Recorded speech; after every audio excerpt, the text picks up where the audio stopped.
So you want to take your Vinted reselling to another level, but don't know where to start or how to upgrade your reselling skills? In this video, I'm going to help you with this task. Hello, I'm Dan and I resell on Vinted just to make some extra money. I still go to school and I think that reselling on Vinted is a very practical side hustle that can generate you a good extra income. And as you can see, this video is short because I am not going to make it longer just to get more watch hours. I just want to give you the information in as little time as possible. Let's get into the video. So let's start with the biggest rocket in this video, and that is don't overcomplicate it. That means that when a certain item sells good and fast, you don't need to go and keep searching for another one.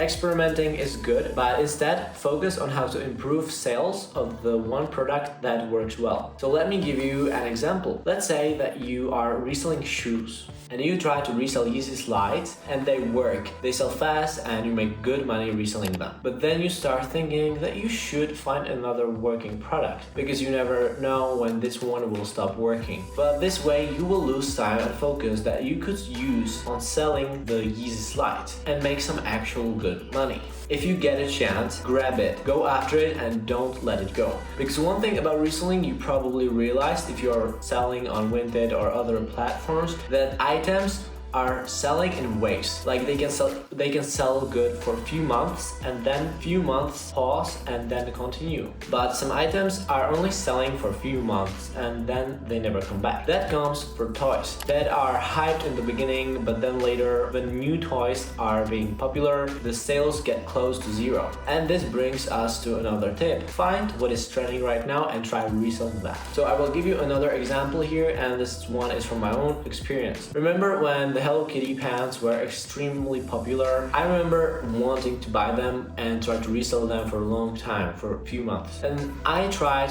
them and they worked pretty well, but the waiting obviously meant that I didn't make as much money as I could have because I hopped on that trend when it was almost ending, but I still made pretty good profit. And what's popular right now? The dumpling squishy, so you can try it and see it for yourself.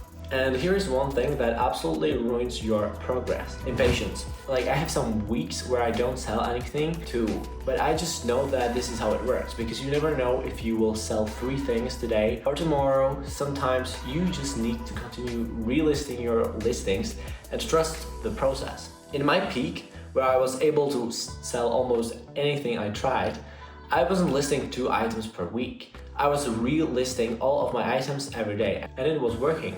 I was still trying different titles, different angles to photo my items from, and so on and on. But I also had more time and less school. So sometimes I'm feeling bad that I don't work on Vinted as much as I could have, but it's just that I have less time and of course the energy is much lower than I had before.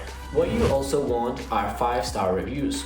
What I do, and it always works, is that whenever my customer picks up the package, I give them a review first that says, everything is okay, I recommend this buyer. And they usually give me a review that says something similar, that they recommend me that everything was okay.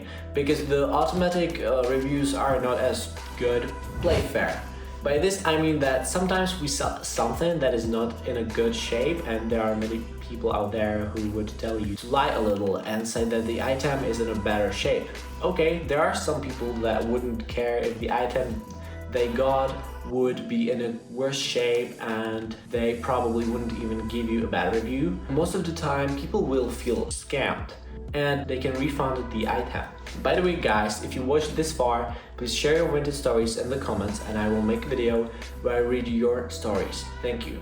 Or just comment what type of videos you would want from me, because I'm kind of running from ideas.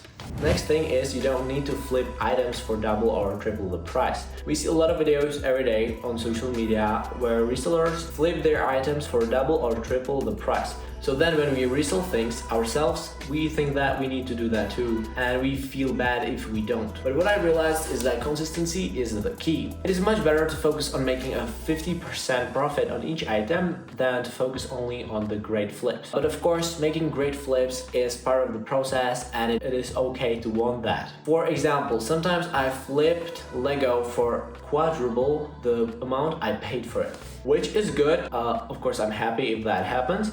But if it doesn't work out, I still feel like at peace and focused because I just know this is part of the process. Track your results. If you don't know exactly how much money you make, then you can't plan anything. Simply create a chart in Excel and write there for how much did you buy the thing and for how much did you sell it. This way you can see clearly how profitable your reselling really is. Because sometimes you may think that some items are doing so good, but then you see the actual numbers and you get shocked. You don't always sell everything for the full price. Sometimes you give your customers a discount, sometimes you buy a promotion for your wardrobe or individual products. And when these things pile up, the numbers can be a lot different than what you could think.